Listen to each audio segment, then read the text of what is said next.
Hello भाई, मैं हूं पवार। आज आपको अपने मंदे टाइम की एक ड्रीम कार दिखा दूं। ये देखो, अपनी क्या, मेरे ख्याल से जो भी बंदा उस टाइम में 12, 13, 14, 15 साल का रहा होगा ना भाई, उन सब की ड्रीम कार रहती थी। और आजकल तो भाई ये फॉर्च्यूनर, एंडेवर, इनकी हवा मार्केट में हो चुकी है भाई। लेकिन किसी जमाने पे जिसके पास डस्टर टेरेनो होती थी ना, मार्केट में असली रिच वही नजर आता था। I am talking about none other than Renault की डस्टर, या फिर निसान की टेरेनो भी आप कह सकते हो। सेम चीज है जैसे आज बलिनो और ग्लेंजा है, अर्बन क्रूजर जो टोयोटा की है, और ब्रेजा है। इस तरीके से भाई टेरेनो और डस्टर भी हुआ करती थी। बेसिकली आज हमारे पास 2014 वाली डस्टर है। आज इसकी कंडीशन देखने वाले हैं। फर्स्ट टाइम मैं ड्राइव करके देखूंगा रियलिटी में। हमारी डस्टर की पहली वीडियो भाई है यूट्यूब पे। अभी नई वाली तो हमने बना दी थी, नई वाली डस्टर कैसी है, लेकिन उसी से मेरे को ध्यान आया कि भाई पुरानी वाली को भी एक्सपीरियंस करते हैं कि Renault as a long term कैसा है। 2014 मॉडल है। 2012 में एसयूवी की स्टार्टिंग मार्केट में इसी ने ही करी थी। बजट में एसयूवी 10.5 लाख रुपए में आपको गाड़ी मिल जाया करती थी। उस हिसाब से कैसी गाड़ी आज भी चलने में है उसके बारे में बात करेंगे। सबसे पहले ग्रिल, 12 साल हो गए गाड़ी को, क्रोम पूरी तरीके से जा चुका है।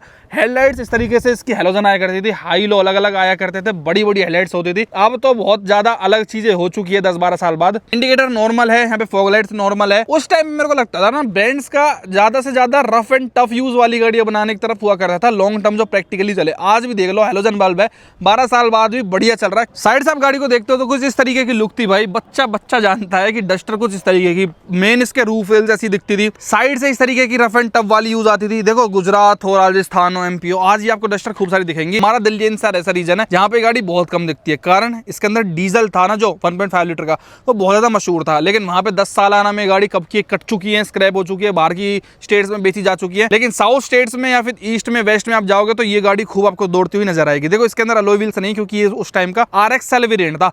RX जेड में आ जाते आप तो अलॉय व्हील्स वगैरह भी मिल जाया करते थे। 215, 65 और 16 की प्रोफाइल है। अच्छे मोटे टायर है भाई, एसयूवी वाले प्रॉपर। आजकल तो 16 इंच आपको भाई बलिनो वगैरह भी ऑफर करती है। लेकिन भाई ये आप देख रहे हो, ये विड्थ इसकी बहुत ज्यादा है। 65 की आपको प्रोफाइल मिलती है। आज भी मोस्टली गाड़ियों में आपको 55 मिलता है। जैसे आज वाली डस्टर उठा के देख लो, छोटे टायर्स उन्होंने कर दिए। आजकल की गाड़ियां वही है भाई, थोड़ी सी ना आपको ऐसे फीचर्स वगैरह लुभावनी इस तरीके से लगने लग गई हैं, फीचर ज्यादा मॉडर्न देने लग गई हैं। थोड़ी सी ड्यूरेबिलिटी, रिलायबिलिटी पे आज शक है। मतलब उन गाड़ियों को देखना होगा आज वालियों की कि वो 12 साल बाद कैसी दिखेंगी। ये देख लो, आज भी रफ एंड टफ यहाँ पे नजर आती है। डस्टर पहले इस तरीके से लिखा जाता था, सिंपल आपको टेल लाइट्स मिल रही हैं।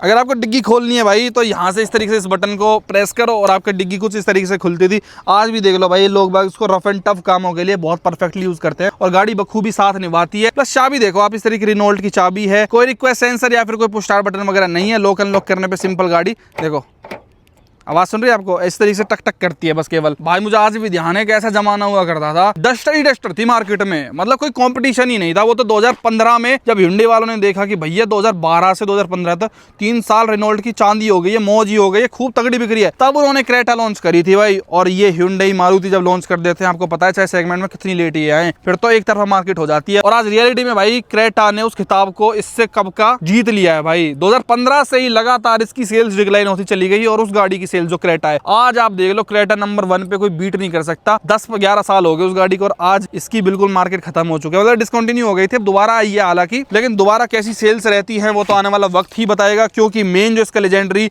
डीजल इंजन रहता था वो तो अब आया नहीं है, जिससे लोगों को मेन प्यार था। अब तो बस केवल इसके अंदर भाई नई वाली की मैं बात कर रहा हूँ, केवल पेट्रोल इंजन ऑप्शन ही रह गए हैं। देखो उस टाइम पे भी हाइड्रोलिक्स इसके अंदर स्टड्स थे। सबसे पहले लेजेंडरी डस्टर की भाई आवाज सुनते हैं, डीजल में ये कैसी आवाज निकालती थी।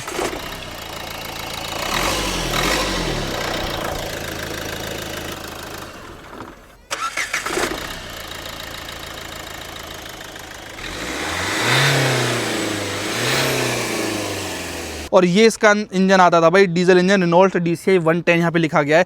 110 का मतलब क्या है कि इस डीजल इंजन में भी ना 2 ऑप्शन आपको मिलते थे।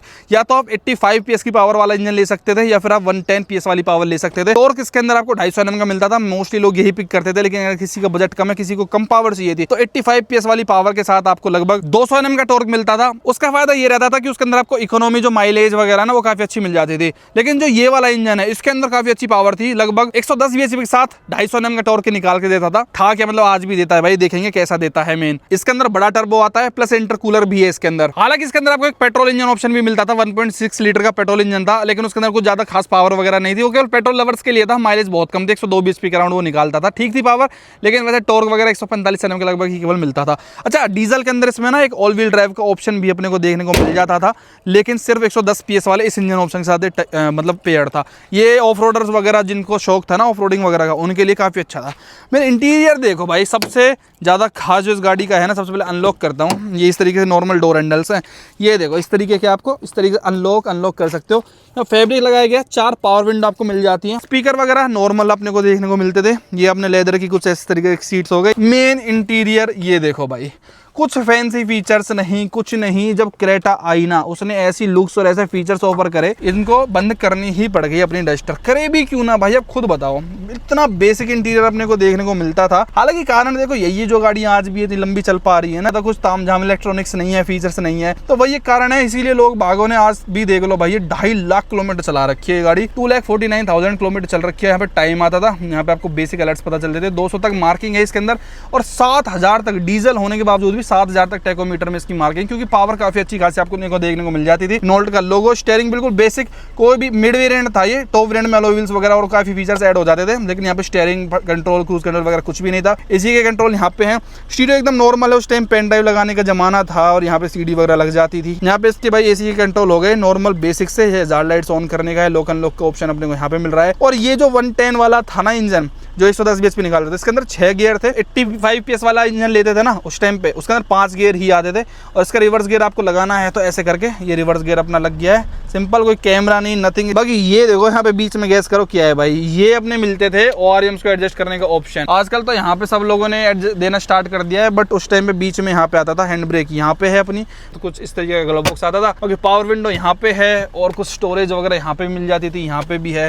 मतलब ज़्यादा कुछ फालतू चीज़ें नहीं है। मेन जो इसको लोग खरीदते थे ना, वो रफ एंड टफ यूज़ के लिए भाई, गाँव देहात में चलानी हो, शहर में चलानी हो, अर्बन रूरल हर तरीके से गाड़ी suspension wise rough and tough मानी जाती थी। जैसे आज के टाइम में फॉर्च्यूनर है ना, कि भाई कहीं से बजेगी नहीं, कुछ नहीं होगा, कैसे ही इसको चला लो। सेम इसी तरीके से रिनोल्ट डस्टर भी भाई, कैसे ही इसको दौड़ाओ, कैसे ही चलाओ, कोई दिक्कत करने वाली ही नहीं रहती थी। आज भी लोग देख लो, इसके अंदर हैवी चीज़ें अपना लेके चलते हैं, फिर भी गाड़ी में कुछ भी ऐब नहीं होता है। और यहाँ पे भी ये इस तरीके से, मतलब टाइम से इन्होंने अपडेट नहीं करा अपने आप को, उसी कॉन्फिडेंस में रह गए भाई। हालांकि इसके अंदर भी स्टीयरिंग कंट्रोल आ जाया करते थे, लेकिन भाई वो बहुत यूनिक सी जगह पे, जो आज वाली उसमें भी है, ये इन्होंने यहाँ पे दे रखे हैं। वॉल्यूम अप डाउन, फोन उठाने का, काटने का। IR में ऐसे एडजस्ट होता था। और यहाँ पे लाइट्स भाई अजीब ही लाइट्स दे रखी थी। हालांकि अभी तो बुझने लग गई हैं थोड़ी सी, लिटिल। यहाँ पे कोई भी वैनिटी मिरर वगैरह नहीं मिलता था। यहाँ पे चलो भाई स्टार्ट करते हैं, देखते कैसा मजा है भाई इसका 2.5 लाख चलाने के बाद। ये होगी भाई अपनी गाड़ी स्टार्ट। टक्कर ऐसी यार, बिल्ड क्वालिटी तो देखना, ठेठ लोहा बज रहा है आज भी, बिल्कुल एकदम बढ़िया बिल्ड क्वालिटी। पर कैसे बंद हो गया, कुछ ज़्यादा जान लगा दी क्या? बाहर से खोलता हूँ। अरे क्या दिक्कत होगी भाई, देखो भाई टक्कर ऐसी एकदम से खुलती है। अब खुल रही है नहीं यार, कुछ इसमें मेरे ख्याल से जुगाड़ कर रखा है, जैसे यहाँ पे टेप मार रखी है ना। खैर क्लच तो बहुत टाइट है भाई इसकी, यूजुअल 2.5 लाख चलने के बाद तो हो ही जाएगी, इसमें कोई दिक्कत नहीं है। सबसे पहले तो जब मोड़ते हैं इस गाड़ी को, तो आपको पता चलता है यार कुछ तो इसके स्टीयरिंग में गड़बड़ है, या कुछ तो कुछ सेम सी फीलिंग आ रही है। अब मानोगे नहीं भाई, हाइड्रोलिक स्टीयरिंग व्हील मिलता था उस टाइम पे भी, जो अपनी इस लेजेंडर के अंदर है। थोड़ा सा इतना टाइट तो फील नहीं होता जितना लेजेंडर वगैरह में फील होता है, लेकिन हाँ भाई सब उस टाइम पे ये किंग ऑफ बैड रोड्स मानी ही इसलिए जाती थी भाई। एक तो सस्पेंशन इसके इतने तगड़े थे भाई, कि कहीं कैसी गड्ढों में आप धक्का देते थे ना, कोई फील ही नहीं होता था कुछ भी भाई। दूसरी बात, इसके अंदर जो टायर्स मैंने आपको बताया, थिक टायर्स थे इसके अंदर, 16 इंच थे बेशक से, लेकिन जो 65 की प्रोफाइल थी ना, वो गड्ढे स्पीड ब्रेकर्स ऐसे एब्जॉर्ब करते थे। इसके जो सस्पेंशन थे, लॉन्ग ट्रेवल था, तो इतने प्यार से गाड़ी एकदम स्मूथ ग्लाइड करती जाती थी ना, कि आपको मजा ही आ जाता था। प्लस जो 250 Nm का टॉर्क उस हिसाब से निकाल के देती थी डीजल के हिसाब से उस टाइम पे। 1.5 लीटर का डीजल इंजन ही अपने आप में बहुत तगड़ी चीज होती थी। मेनली आपको क्या मिलता था भाई, मेन डीजल के नाम पे आपको रेड स्टोरेज में मारुति मेनली 1.3 लीटर का जो DDIS इंजन है वो दे देता था। अब यार आगे रास्ता तो बंद है, पीछे ले जाने की इसको ट्राई करता हूँ रिवर्स गियर में। अब हैंड ब्रेक ही मानती नहीं बताई। अब दिक्कत ये है भाई, दोनों गाड़ियों का दहपोला ना हो जाए, क्योंकि हैंड ब्रेक ही मानती। पत्थर लगाया है भाई, अब तो मैं ले जाऊंगा, पत्थर लगा दिया, पर वही है भाई, मैं रिस्क नहीं ले रहा। अब देखते हैं भाई, मेन दिक्कत ना हो जाए कुछ। लो भाई बैग लेके चलो, हाँ ले जाओ। ये आवाज़ देखो भाई इसकी,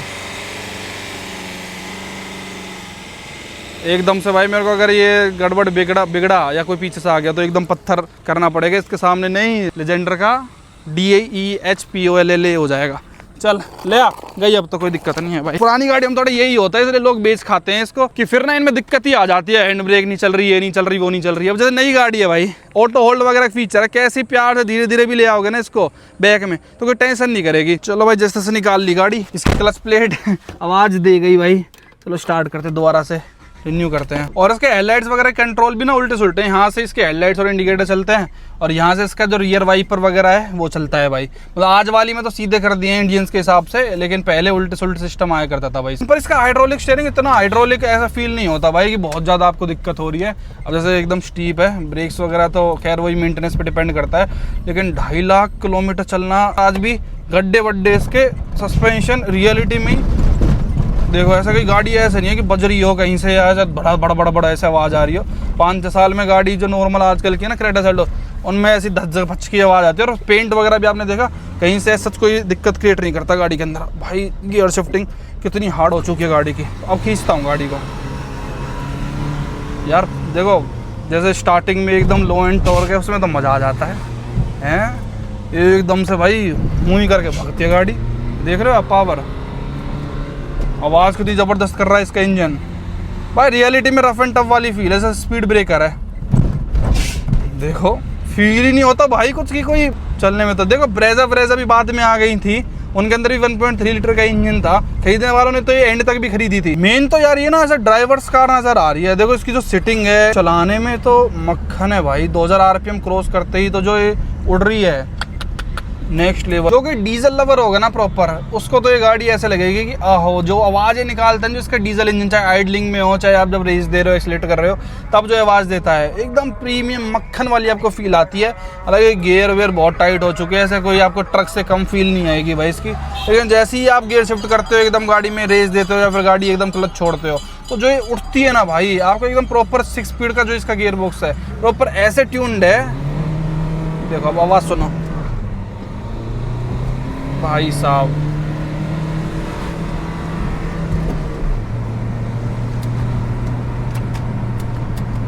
मजा आता है भाई गाड़ी चलाने में।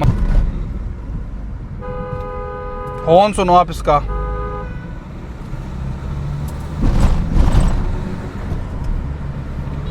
मतलब ओवरटेकिंग करने में और सब चीज करने में इतना स्वाद देती है। नहीं देखो आपको कटवट मारने हो, बॉडी रोल भी बड़ा मेंटेन्ड है यार, एकदम तगड़ा फील आता है। हालांकि यहाँ बीच से बजता है भाई इसका ये हॉर्न। बिल्ड क्वालिटी हो, हर चीज़ बहुत अच्छा था इसका। और मेन तो चेस ही है यार, एकदम वो रगड़ तरीके से बनाया गया था। उस टाइम ना रूरल इंडिया में बहुत पसंद की गई थी ये गाड़ी। रीज़न वही कि यार ख़राब रास्ते थे, उतने बढ़िया रोड भी नहीं थे 2014 में कि आपको भाई साहब दिल्ली मुंबई एक्सप्रेस वे जैसे रोड से मिल रहे हो। तो ख़राब रास्तों के लिए इतनी बढ़िया राइड क्वालिटी ओवर करती थी ना ये। सस्पेंशन की तो किंग थी भाई ये उस टाइम पे। 7-7 साल की वारंटी तब भी मतलब रिनोल्ट इस पे ऑफर करती थी। इंजन इतना लाजवाब है, आपके सामने 2.5 लाख किलोमीटर चल रखा है, still no issues at all. और एक ऐसी गाड़ी है जो हर कलर के अंदर आज भी आपको दिख जाएगी। उस टाइम पे ज़्यादातर लोग व्हाइट कलर की कार्स परचेज करते थे, लेकिन ये गाड़ी आपको सब कलर्स में दिख जाएगी। ये देख लो ना कि पिंक सही कलर है इसका, हरा लो, सफेद लो, लाल लो। अब मैं समझ गया क्यों लोग इसको इतना 2.5-3 लाख किलोमीटर चला देते हैं। ये देखो गियर शिफ्टिंग करी and you are good to गो।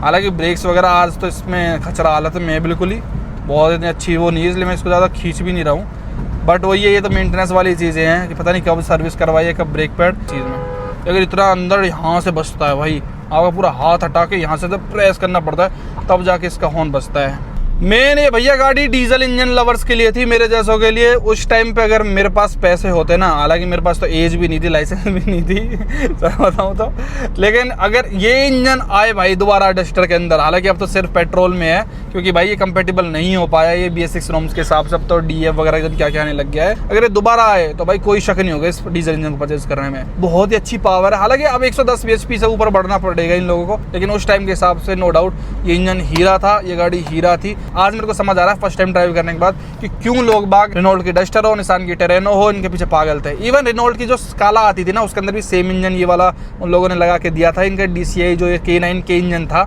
उस टाइम पे 6 गियर मिलना भी बड़ी बात होती थी भाई। हर गाड़ी में आपको 5 गियर ही मोस्टली देखने को मिलते थे। मारुति वगैरह में तो सब में 5 ही गियर थे, लेकिन 6 गियर वाली अलग ही हवा रहती थी। इस गाड़ी में 6 गियर है, 6। फन आ गया, बिल्कुल फन आ गया इस गाड़ी को ड्राइव करने में। हालांकि रीसेल वगैरह तो आज के हिसाब से तो कुछ भी नहीं मिलती मेरे ख्याल से। यहाँ पे मिल जाए जो ये सब एरिया है, यहाँ पे अलग बात हो क्योंकि यहाँ पे गाड़ी आज भी वैलिड है। जैसे डीजल है तो 3 साल अब भी यहाँ पे आराम से चल सकती है, लेकिन हमारे एरिया में तो ज़्यादा इसकी रीसेल वगैरह ऐसा कुछ बची नहीं है। और इस गाड़ी को ढंग से वही क्रेटा सेल्टोस इन्होंने धोया था, असली बताऊँ तो फीचर्स के साथ, क्योंकि फीचर्स यार बैक कैमरा तक तो इस गाड़ी के अंदर नहीं है। केवल ड्राइविंग से बात ही नहीं बनती ना। और आज वाली डस्टर में भी कुछ कमी इन्होंने छोड़ दी, जैसे स्पेस वगैरह तो बिल्कुल आपको मिलता ही नहीं है। लेकिन लेकिन उस हिसाब से सोचो आप, पहले के टाइम पे भाई 10 लाख रुपए में कितनी बड़ी बड़ी गाड़ी आपको मिल जाती है। आज के टाइम में फ्रोंक्स, ये बलेनो, अल्ट्रोज ये आती है 10 लाख रुपए में भाई। और कहाँ उस टाइम पे क्रीम चीज मिल जाया करती थी। पेंट भी इतना जबरदस्त है, आज भी एकदम कहीं से छूटा वूटा नहीं है, अगर कोई ढंग से मेंटेन करे तो बात है। उसका टाइम उसका में ध्यान है भाई। किसी को दहेज में भी मिल जाती थी ना, तो नाम हो जाता था कि डस्टर मिली है, या उनके घर में डस्टर खड़ी हुई है, उनके पास डस्टर है, तो मान लो भाई कोई पैसे वाला, स्टेटस सिंबल के तौर पर भी यूज होती थी भाई रेनॉल्ट की डस्टर। क्या आज वाली डस्टर भी इसके जैसा नाम बना पाएगी, इसके जैसा रुतबा बना पाएगी? मेरे को तो नहीं लगता बिल्कुल 1% भी। लेकिन देखो वक्त देते हैं भाई गाड़ी को। 1.8 लीटर का स्ट्रॉन्ग हाइब्रिड जो है, आजकल लोगों को माइलेज वगैरह भी थोड़ी सी ज़्यादा लगने लग गई है कि होनी चाहिए, वो भी देखते हैं भाई कि कैसी ये माइलेज देगी। ये भी माइलेज वगैरह भी ठीक ठाक निकाल के दे देता था ये वाला इंजन। 15-16 लोग आज भी इससे आराम से निकाल लेते हैं, जो इतने टॉर्क और मजेदार चलाने वाले इंजन के हिसाब से मेरे ख्याल से काफी गुड है। बाकी अपने विचार कमेंट्स में जरूर बता के जाएं इस डस्टर के बारे में, किस किस के पास ये है और क्या रीसेल है इसकी भाई। वीडियो देखने लगा बहुत बहुत धन्यवाद, थैंक यू सो मच।